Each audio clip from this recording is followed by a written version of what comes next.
Нэгдүгээр ишлэгийг дахин нэг хамт хараадах юм. 3. Та нар алдаа зөрчил нүглийнхээ учир өгсөн байсан агаад. Амен. Энэ ишлэгийг харахаар их сонирхолтой илэрхийлэл байгаа. Анзаарж байгаа бол Илч Паул Эфес чуулган хандан хэлэхдээ Эфес чуулганыхаа та нар өгсөн байсан гэж хэлдэг. Тэгэхээр амьд хүмүүсээр хандан бичиж байгаа нь ойлгомжтой хэрнээ тэдний өгсөн байсан гэж илэрхийлж байна. Гэтэ өгсөн байхдаа юуны улмаас өгсөн гэж байгаа вэ гэхээр алдаар зөрчил нүглийнхаа улмаас юм. Ерөнхийдөө бол адилхан утга санаа илэрхийлж байна гэсэн үг юм. Тавчхан алдаа зөрчил нүглээсээ болоод та нар үгчгсэн байх та гэж хэлсэн байна. Энэ нь ямар үхлийн талаар ярьж байгаа гэх хүмүүс ойлгож байгаа. Энэ бол сүнслэг үхлийн талаар ярьж байгаа юм. Ямар үхэл гинэ?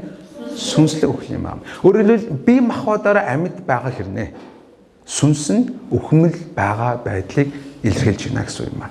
Эфес чуулганы хандан хэлэхдээ та нар урд өмнө бие махбодоор амьд байсан ч сүнсээр өгчгсэн байсан. Яагаад та нар сүнсээр өгсөн байсан бэ гэхээр алдаа зөрчил нүглийн улмаас юм аа гэж хэлж байгаа. Энэ нь яг өнөөдөр бидний шууд хамаатай юм аа. Бид өмнө нь өгчгсэн байсан хүмүүс гэсэн үг юм. Өөрөөр хэлбэл бид өмнө нь явдаг өгтлүүд байсан гэсэн утгатай юм аа. Бид өмнө нь алхдаг, амьдардаг, мөрөөддөг хэрнээ өгтлүүд байсан гэсэн утгатай юм аа. Үл итгэж хүмүүс болгон яг энэ зүйлд хамаарах болно. Яг үл итгэж хүн дээр очиод та амьд өгтөл гэдэг мэдэх үү гэж асуувал өстой уур нь хүрээ алгадах байх. Гэтэ сүнслэг байдлын хувьд яг л тийм юм байна. Бид өмнө яг юм байсан гэсэн юм байна. Салныг байгаа хүмүүс. Амен. Тэгэхээр сүнслэг байдлын хувьд өхмөл гэдэг нь юу вэ гэхээр Бурханаас салгагдсан байдлыг илэрхийлж байна. Бурхантай харилцаж чаддгүй байдлыг илэрхийлж байна. Яг Бурхан өөрөө амь учраас амьттай ямар нэгэн байдлаар холбоогүй байсан байдлыг сүнслэг байдлын хувьд өхмөл байдал гэсэн утгатай юм байна. Өөрөөр хэлбэл бид олон жишээ танаар авч ирсэн. Энэ ургамлыг би тастаад гаргаад ирэх үед ногоон хэвээрээ боловч ямар болцсон гэсэн үг. Өхмөл байна гэсэн утгатай. Яг бид өмнө ийм байсан юм байна шүү. Энэ дүгийг харахтаа энэ өнөөдөр номлыг сонсохдоо зөв мэдлэгийн хүрээнд биш өөрийнхөө амьдрал иргэнийг хараарсай гэж хэлмээр. Та ямар амьдралтай байсан гэдгийг. Гэтэ үгсэн байхсан агаад 2 дугаар эшлээс цааш хардаа. Тийм амьдарч байх та. Үгсэн хэрнээ яадаг хүмүүс юм аа. Амьдардаг. Тийм учраас амьд өгтлүүд гэдэг. Тийм амьдарч байх та ямар хэм маягтай байсан бэ гэдгийг хэлж өгч байгаа. Цааш нь харъя. Байх та энэ ертөнцийн замнал ба агаарын хүчний ноёрхогч дуулуурын хөвгдийн дотор ажлагч тэр сүнсийг дагдаг байв. Цаашаа нь тэдний дунд бид бас бүгдээрээ урд нь махбод болон оюун бодлынхон хүслүүдээ өөгшүүлэн махбодынхон хүсэл ачаалуудаар амьдарч байв. Амин тэр хүртэл. Ийхүү бид өмнө нь сүнслэг байдлын хувьд өхмөл байхдаа 3 зүйлийг дагаж явж байсан гэж хэлж байгаа юм. Эхнийх нь харах юм бол энэ ертөнцийн замналлыг дагдаг байваа гэж хэлж байна. Бид сүнслэг өхмөл байхдаа энэ ертөнцийн замнал буюу арай өөрөөр орчуулахдаа заншлын дагуу гэж хэлж байна. Энэ ертөнцийн хүмүүс яаж бодож, сэтгэж, үйлдэж байна? Яг л тэрний дагуу бодож, сэтгэж, үйлддэг байсан гэсэн юм. Саныг байгаа тийм үстэй. Хүмүүс ингэж амьдардаг учраас бид дагаад амьдардаг. Яг хүмүүс өөрийгөө юу гэж хуурдаг вэ гэхээр би энийг өөрийн эрх чөлөөний дагуу хийж гинэ гэж боддог ч яг үнэндээ ертөнцийн замнал буюу заншлын дагуу хийж байдаг. Хүмүүс ингэдэг учраас дагаж хийдэг. Хүмүүс боддог учраас бид тэгж бодож, хүмүүс тэгж үйлддэг учраас тэгж үйлддэг. Хүмүүс хэдэн настай хүнтэй үерх гэж байна. Тэр насанд нь үерх гэж оролддог. Хүмүүс хурмаа өчтөр амрахлч юм хурм болсон. Хүмүүс хурмаа яаж хийх хүсэж байна? Яг тэрэн шиг хурмаа хийх гэж оролддог. За ааж тусуулаарай. Яг хүмүүс яаж сэтгэж бодож амьдарч байгааг нь дагуу бид тэгж явж ирсэн гэж хэлж байгаа. Гэтэ харамсалтай нь юу вэ гэхээр энэ түүх одоо өөрчлөгдсөн хэрнээ. Одоо ч ихсэн ертөнцийн замлын дагуу итгэгчнэр амьдарч байгаа нь тун харамсалтай байгаа юм шүү. Эзэн хэлсэн ба сүрэлд хөдөлдөг зам ямар юм аа? Өргөн. Олон хүн тийшээ ордгоо гэж хэлдэг. Бид өмнө нь ертөнцийн замлын дагуу явж байсан гэж. Яг ингээ ярихаар та нар өөрийнхөө амьдралын туг хараарай. Таны яг өмнө нь ямар хувцастай байсан, яг юу гэж бодож сэтгэдэг байсан гарвал яг л ертөнцийн замналын дагуу явж исэн байна. Зарим нь одоо хүртнээсээ салаагүй явж байгаа. Жоо харамсалтай хаалж гисэн. Тэгэд хоёрдугаарх нь агаарын хүчний ноёрхогч. Өөрөөр хэлбэл дуулуургүй хөвгүүдийн дотор ажиллагч тэр сүнсийг дагдаг байваа гэж. Яг үндэ ертөнцийн замналыг дагаж байна гэдэг маань өөрөөр бол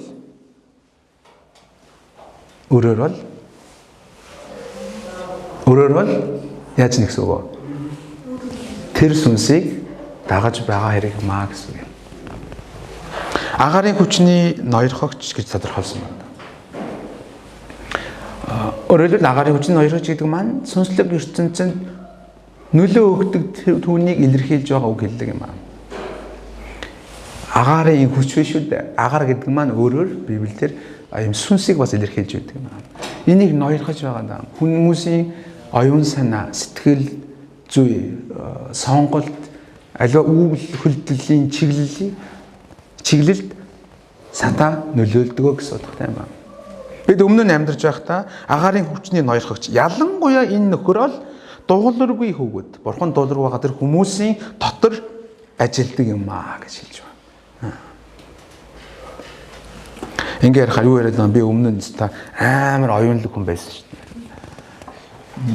Би өмнө нь гоё хүн байсан. Юу яриа намайг муулаад байгаа. Та ертөнцийн замлын дагуу явахаас гадна таны усны сатаныг муу сүнсийг дагдаг хүн байсан гэсэн утгатай байна. Тэм учраас бидний амьдрал дээр ямар үр дүн өнгөрсөн хугацаанд байсныг харах боломжтой гэсэн утгатай юм аам шүү дээ. Марганик ойлгож байна тийм үү? Тэр сүнсийг дагдаг байваа гэж хэлэхээр. Даг нь ихээр тэр шүн ингээд зүудэнд нь гарч ирээд чи маргааш тэм зүйл хийшүү гэж хэлэхээр бид за тгий гэдэг байсан гэсэн үг биш шүү дээ. Бид өөрөө чи мэдлгүйгээр өөрөө тэр муу нэгнийг дагаж байгаа гэдгээ мэдхгүйгээр дагдаг байсан юм учраас.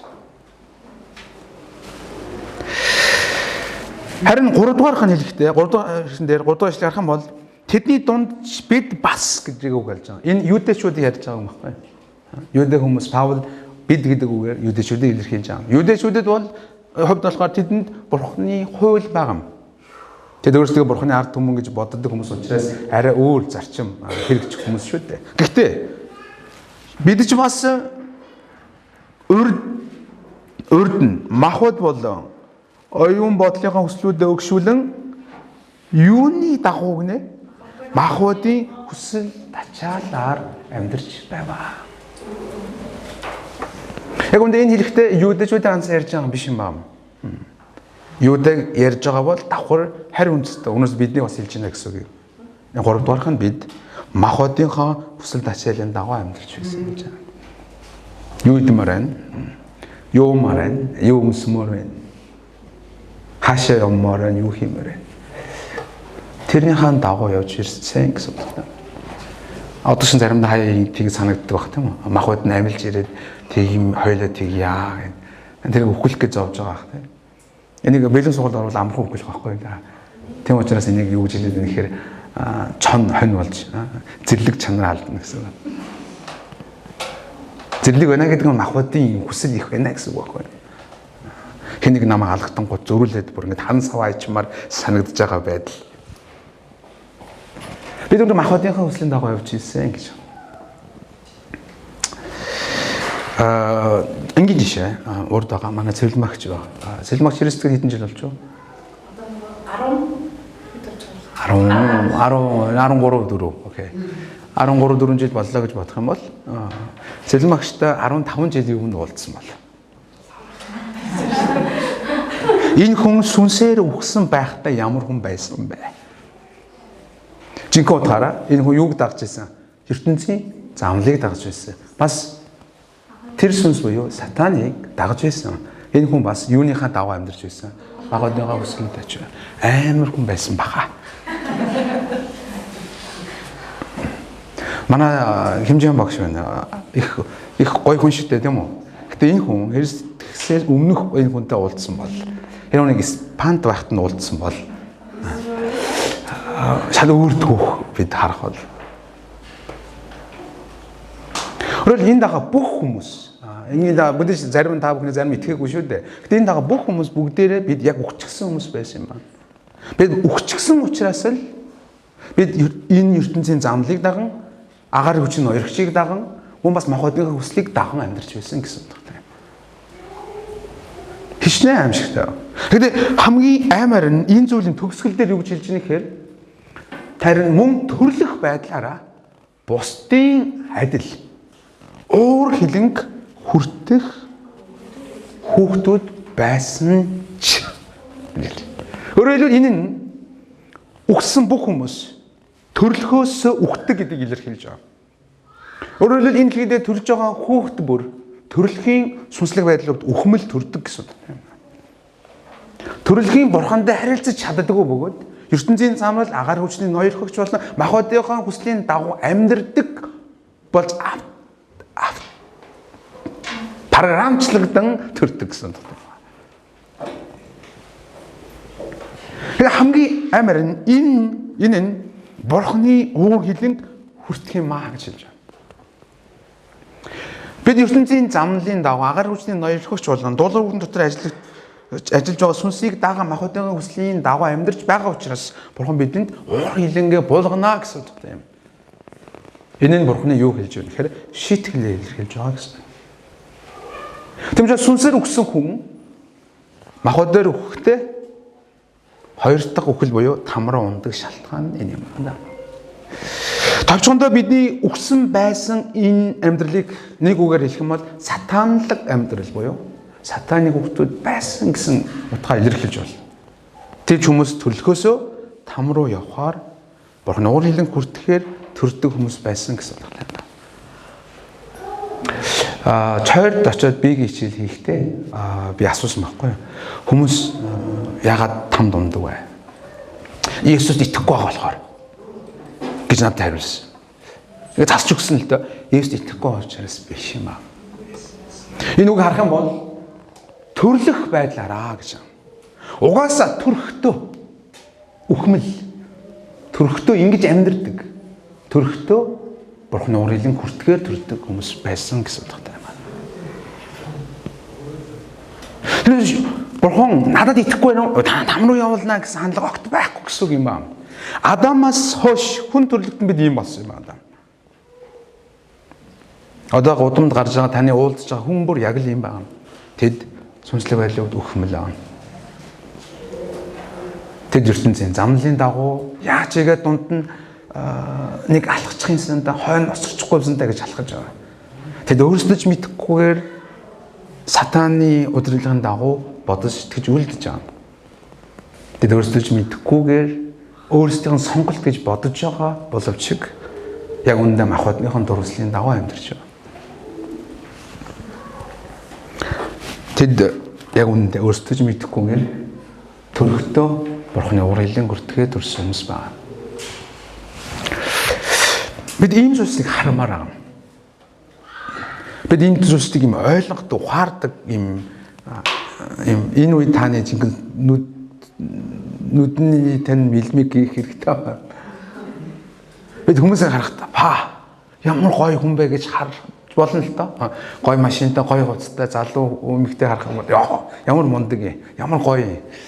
Нөгөө талаар харж сурмаар байгаа юм. Нүрээ гоё бодсон, нөгөө хувцас өмссөн амьд хүртэл явж байна гэж. Том юм, сүртэй юм ярьдаг амьд хүртэл явж байна гэж. Энэ үгээс хар сурна гэдэг маш хэцүү ч гэсэн. Эч Паул та нар өнгөрсөн юм байсан гэдэг бид хэлж өгч байгаа юм. Энийг гүн ухаараасаа гэж яриад байна. Хэдэ энэ хүнд нэг гоё илэрхийл байгаа. Ганцхан үсэг байгаа. Чэ үсэг. Энэ чэ үсэг бол үнэхээр бурхны нэгүслийг бид илэрхийлж өгч байгаа. Яг солонгос библ ч юм уу еврей библ дээр гэхдээ гэдэг үгээр илэрхийлж байгаа юм л да. Гэхдээ монгол библийн орчуулган дээр чэ гэдэг ганц үсгийг илэрхийлж байгаа. Даад хэлэхгүй чэ. Хажууд хүнтэй чэ. Чэ. Өөрөөр хэлбэл байсан байсан ч юм. ийм байсан ч цаашаа бүгд хамтдаа 4 дугаар ишлэлийг 5 дугаар ишлэлөө ороо хар тийм. Юу лээ? Хэд вүлээ? 4 байсан ч биднийг хайрлсан авгаан хараараа өршөөлөөр баян бурхан маань алдаа зөрчил дотроо өгсөн биднийг Христтэй хамт амьд болгосон. Амен. Болгосон юм аа. Та нар нэгүслэр аврагдсан билээ. Амен. Уул энэ хүрээд номлоо дуусмаар байгаа ч гэсэн бид 10 дугаар ишлэл явах хэрэгтэй учраас цааш явах аргагүй. Бид тодорхой хэлсэн байсан ч биднийг хайрлсан авгаа хайраараа. Бурхан таныг хайрлдаг юм амен. Бурхан таныг хайрлах хайр бол агуу хайр юм амен. Тэр агуу хайраараа өршөөлөөр баян бурхан маань биднийг яасан гинэ? Христтэй хамт амьд болгосон юм аа гэж хэлж байна. Өөрөөр хэлбэл бурхан Есүс Христийг загламж цовлогдсон өөхөх үед түүнийг амьлуулсан шиг, түүнд амийг өгсөн шигэ өгсөн байгаас байсан биднийг бурхан Христтэй хамт амьд болгосон юм аа гэж хэлж байна гэсэн үг. Амен. Та бид өгчихсэн байхад таныг хайрладаг өршөөлөөр баян бурхан та бидний Христтэй адил амьд болгосон юм аа гэж. Хичнээн гоё үг. Тэгээ энэ үгийг энэ амьд болгосон гэдэг үг яг хизээ бий болгосон бэ гэдгийг ойлгох үүднээс бид нэр Иохан ном 6-гийн 63-ыг харах хэрэгтэй байна. Иохан ном 6-гийн 63-ыг. Иохан 6-гийн 63-ыг харуул ойлгох байна. Иохан 6-гийн 63. За. 3 ам өгдөг нь сүнс махад ашиггүй юм. Миний та нарт хэлсэн үгс бол сүнс ба ам билээ. Энэ үг бидэнд л хэлж байна. Арын зураг нь Библийн зураг болгоо шүү дээ. Энэ өөрөлд Христтэй хамт бидний ам болгосон гэдэг үгийг яг энэ ишлэл бидэнд харуулж. Өөрөөр хэлбэл бидэнд Христийн сайн мэдээ ирэх үед тэр үг ирэх үед эзэн бурхан ариун сүнсийг өгсөн гэсэн үг. Тэгснээрээ бид Христтэй хамт амьд болж эхэлсэн гэсэн үг. Бид амьд болно гэдэг чинь юу гэсэн үг гэхээр одоо амьд өгтлөөс амьд оршихуй болж өөрсөн гэсэн үг. Бид энэ маань бурхантай бид харилцаж чаддаг, түүнийг мэдэрдэг, түүнийг ойлгодог хүн болж хувирсан гэсэн үг байна. Улам илүү гүн ойлгосоо юрэж байна. Христтэй хамт амьд болгосон бөгөөд энэ нь юу юм аа? Юугээр би болсон гинэ? Бурхны нэгүслэр би болсон юм аа гэж. Аргагүй шүү дээ та бүхэн ойлгож байгаа. Сайн мэдээний үгсийг сонсох үед бурхан зүрхэнд минь ариун сүнсийг өгснөөрөө бид амьд болж байгаа юм бол тэр үг өөрөө сүнс ба амийг бидэнд өгж байгаа юм бол бид ямар нэгэн зүйл хийгээгүй гэсэн үг шүү дээ. Бид зүгээр л хүлээн авах ажлыг л хийсэн гэсэн үг юм аа. Бидээс ямар нэгэн үйлдэл, зүтгэл гаргаагүй. Тийм учраас энэ юу юм аа? Нэгүслэр аврагдсан хэрэг юм аа гэж. Өөрөөр хэлбэл агуу хайраараа үйлдэж байгаа өршөөнгийн бурхны үйлдэл нь нэгүсэл юм аа гэсэн үг тийм. Өөх ёсгүй хүмүүст өгөгдөж байгаа байдал байна. Үнийг арай илүү өөрөөр 6 дахь эшлэлээр тодорхойлсон байна. За 6-7 хард хараад юм уу? Есүс дотор биднийг түүгээр амьлуулж түүнтэй хамт Тэнгэрлэг оршихуйд суулгасан нь Христ Есүс дотор бидэнд хандсан түүний нэгүслийн хэмжээшгүй баялагийг ирэх үеүүдэд үзүүлэхийн тулд юм аа. Амен. Энэ дээр ихдээ Есүс дотор биднийг түүгээр яасан юм аа? Амьлуулад дараа нь яасан гинэ? Тэнгэрлэг оршихуйд суулгасан.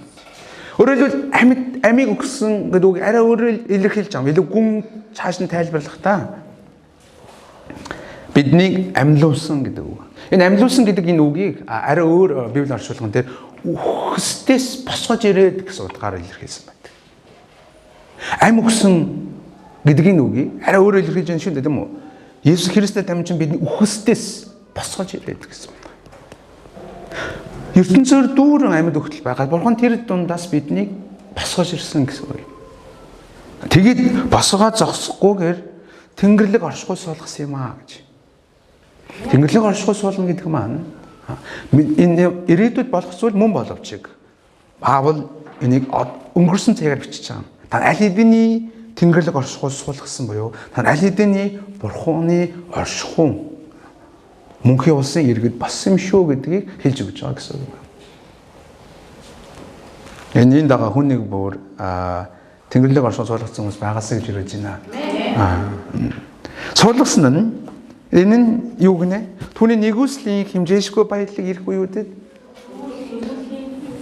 үзүүлэхийн тулд юм аа гэж. Тиймээс бид эзэн Есүс ирэх тэр цаг хүртэл дараа үе болгондоо бид Бурханы нэгүслийг үзүүлэх ёстой байдаг юм аа гэсэн. Бурхан ч гэсэн биднэрээ дамжуулан дараа үеийнхэнд үзүүлсээр байдаг юм аа гэсэн утгатай байна. Эдгээр гайхалтай үннийг ойлгохдоо бид нэр өнөөдрийнхөө хоолыг яах вэ? Өнөөдрийнхөө ажлыг яах вэ гэж бодож байгаа сэтгүүгээр явах юм бол ийм гайхалтай үннийг зүгээр ийм баста утгаж байгаа хэрэг болно гэсэн юм. Хэрсэтгэл бид нэр ийм илүү дээгүүрх зүйлсийг харж байдаг хүмүүс. Амен. Илүү жоохон өдөр тутмынхаа амьдралын хэм маягаас жоохон гармаар. Сонгуулийн тал дээр нэг юм шүүмжил яваад байгаа. Тэр ямар шүүмжил гэхээр бодлогын мэтгэлцэн өрнөхгүй байна гэж. Яг үндэ нэр дэвшиж байгаа хүмүүс зарим тийм яг бодлогын төвшөнд ярьдаг хүмүүс байгаа байхгүй юу? Яг бодлогын төвшөнд ингээд мэтгэлзэж ингэж их орондоо ингэмээрэн тэгмээрэн гэж. Харин хүмүүс нь тийм юм биш харахгүй байгаа. Яг үндэ хамгийн том асуудал нь ард иргэд маань өөрсдөө юм зүйлийг харж чадахгүй байгаа. Юу хийсэн бэ гэдэг дээр яриад байгаа. Юу хийх вэ гэдэг яриад байгаа. Бодлогын асуудал юм аа. Христэл бид нэр яг энэ сэтгүүг бүрэл ойлгох хэрэгтэй юм аа. Бид юм Бурхны үгийн дагуу бид ирсэн тэр ивэлүүдийг ухаарч бид бодлогын биш ч гэсэн тэр ивэлүүдийн дагуу хөтлөн явах хэрэгтэй гэсэн юм аа. За хүн юм яриад байгаа тийм уучлаарай. Ярьж байгаа маань л энэ баг.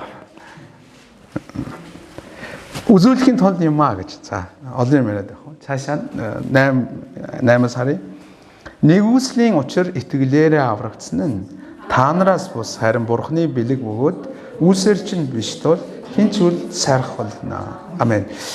Энийг жоохон харах юм бол Хөгжлөлөн Паул 8, 9, 10 дахь эшлэл дээр энэ авралын тал дээр авралыг жоохон нэмэлт маягаар тайлбарлаж өгч байгаа. Харах 8-ыг хардаа. Нэгүслийн учир итгэлээрээ аврагдсан нь өөрөөр хэлбэл итгэлээрээ аврагдсан мөн ч энэ итгэл нь юунаас ирсэн юм а гэсэн үг. Нэгүслэр. Нэгүсэл байгаа учраас нэгүсэл яасан? Итгэлсэн юм байгаа. Өөрөөр хэлбэл нэгүслийн учир итгэсэн гэдэг маань нэгүслийн учир итгэгдсэн гэж бас хэлж болно гэсэн үг юм. Итгэгдсэн учраас та нар аврагдсан бөгөөд энэ нь юугаар ч юм биш. Та нараас биш. Бурхны бэлэг юм. Өөрөөр нэгүслээр ирж байгаа авралыг өөрөөр юу гэж хэлж болно гэсэн үг вэ? Бэлэг юм аа гэж хэлж болно гэсэн үг юм. Бэлэг авах туртаа шүү дээ, тий? Бэлэг гоё. Бурхан бэлэг өгсөн юм аа гэж хэлж байгаа. Зарим хүмүүс боддог л дээ амар сан христтгэл их хитрхи явцсан ойлголттой гэж. Христтгэлийг яагаад явцсан ойлголттой гэхээр тэд нэр зөвхөн Есүс итгэх юм бол болно л гэж боддог. Өөр юм ярьдаггүй гэж. Энэ нэгүслийн учир аврагдж байгаа энэ аврал Бурхны бэлэг учраас тэр юм аа. Өөрөөр энэ бэлэг бол үнэгүй гэсэн үг биш. Үнэлэх боломжгүй учраас бэлэг болгон өгсөн юм аа. Хэрэг үнэлэхээр байсан бол хийж үнэлж чадахгүй учраас тэр юм аа. Ойлгох нь. Үзэр биш учраас хийж яаж чадахгүй маа? Сайргаж. Би аврагдсан. Би мундагтаа хийсэн гэж ярихгүй гэсэн юм. Яг үндэ та нар заримдаа өөрийгөө сайн христчэн гэж боддог гэж магадгүй. Мессеж дээр бизнес руу орохоор ямар зэрлэг юм ойлгоно гэж. Гэхдээ Бурхны оршихуйд ирвэл Бурхны оршихуйд орох тусмаа танд ямар сайн зүйл байгаагүй юм гэдэг ойлгох. Ингээд худлаа үнэн салганаад явж байгаа чинь хүртэл Бурхны нэгүсэл юм а гэдэг ойлгох. Бид ямар сайрхан байхгүй. Яг үндэ бид залбирж байгаа юм. Гэтэ залбирх хүслээ хүртэл ариун сүнсээр дамжин өгж байгаа юм. Тэр бид нэр хийсэн юм юу аа юм бэ? Тэмээс өглөө босоо цуглаангаа явъя. Нойроо даваад цуглаангаа явъя. Энэ шийдвэр гаргаж байгаа нь ч гэсэн ариун сүнсний улмаас бий болж байгаа ах их гэнэ. Тэгвэл сайрах зүйл хинч байхгүй маа. Аврагдсантаа сайрахгүй, мэдээж цаашлаад итгэлийн амьдралаар амьдрч чадж байгаадаа сайрах боломжгүй юм аа. Энэ нэг сонирхолтой үгээр 10 дугаар эшлэлээр дуусч байгаа юм. Паул үнэхээр мэрэгүү ухаантай маа гэж харахад хүрч байгаа. 10 хардаа. Учир нь бид сайн үйлсийн төлөө Христ Есүс дотор бүтээгдсэн түүний бүтээл мөн. Биднийг эдгээрийн дотор яваасаа гэж бурхан урдаас бэлтгэсэн билээ. Амен. Тэгэхээр өөрөөр бидэнд Есүс Христийн сайн мэдээ сонсох үед бурхан сүнсийг өгөн ам өгсөн гэсэн тийм үү? Биднийг амьлуулж, амьд болгож, биднийг үхсдээс босгож, Тэнгэрлэг оршихуудаа бурхан суулгасан юм аа гэж хэлж байгаа. Дахиад хэлье. Амьд болгон, үхсдээс босгон амьлуулж, Тэнгэрлэг оршихуд суулгасан юм аа. Энэ нь тавчхандаа ирвэл бурхан биднийг шинээр бүтээсэн юм аа гэсэн утгатай юм аа. Бид түүнийг бүтээл юм аа гэсэн үг юм. Амен. Амен. Бид түүний бүтээл юм. Гэтэл энэ бүтээл нь өмнөхөөсөө үхсэн байх үеэсээ юугаар ялгаатай? Үхсэн байх үедээ бид ертөнцийн замнаад агаар хүчний ноёрхогч болоод махуудын өслийн дагуу амьдарч байгаа үйлдэл гаргаж байсан бол энэ бүтээлийн хувьд сайн үйлсийн төлөө юм аа гэж хэлж байна. Энэ сайн үйлс гэдэг маань та бидний бодож байгаа сайн үйлс биш юм байна. Бурхантай хамт явах үед гарч байгаа тэр сайн үйлс юм байна. Өөрөөр хэлбэл шинэ бүтээл болсон хүн сайн үйлсийг үлдэж амьдардаг гэсэн үг юм аа. Одоо энд үйлс гарч ирж байгаа юм шүү. Үйлс нь авралт хэрэгтэй юм биш. Харин шинэ бүтээл болсон хүний хувьд сайн үйлс гаргадаг юм аа гэдгийг хэлж байгаа гэсэн үг. Ойлгосоо гэж ярьж байна. Ерөөсөө юу их вэ? Бурхан эдгээрийн дотор явуулахын тулд биднийг урдаас бэлтгэсэн юм аа. Өөрөөр бурхан ямар нэгэн байдлаар өөртөө хамт байна, сайн зүйлийг хийгээс гэж хүсэж байгаа ч энэ шинэ бүтээл болсны дараа юм аа гэдгийг тэр урдаас мэдэн тогтоосон байсан гэсэн үг юм. Ийс харах юм бол бурханы нэгүсэл дээр бид юу нэмэгдэх вэ? Итгэл нэмэгдэхээр тэр юу хасагдах ёстой? Үйлс хасагдаад тэнцүү бид юу авч байгаа юм? Авралыг авч байгаа юм. Авралыг авна гэдэг үгийг арай өөрөөр хэлэхдээ амьд болгогдсон, амьлуулагдсан Тэнгэрлэг оршихуд суулгагдсан гэж илэрхийлсэн юм шүү. Юу хасагдсан бид мартаарай? Үйлс. Тийм учраас ямар хүн байхгүй өөрөөрөө сайрах хүн байхгүй. Харин дараагийн харах юм бол нэгүсэл дээр итгэл нэмсэн аврагдсны хувьд харин аврал дээр маань үйлс нэмэгддэг. Өөрөөр сайн үйлс нэмэгддэг. Бурхантай хамт алхах үед гардаг сайн үйлсүүд юм аа. Та өөрийнхөө амьдралыг харахлаар одоо сайн үйлс хийж чаддаг болж байна. Бусдыг уучлах чадж байна. Хүнийг хайрлах, өршөөх, бусдын төлөө амьдрах. Энэ нь сайн мэдээгээр дамжуулан бид амьд болсны илэрлэл юм аа шүү. Энэ дага хүн нэгэн бүр өглөөс амьд шилжсэн гэдэг ойлгоо. Эзний имэлээр дүүрэн алхасыг ерөөж байна.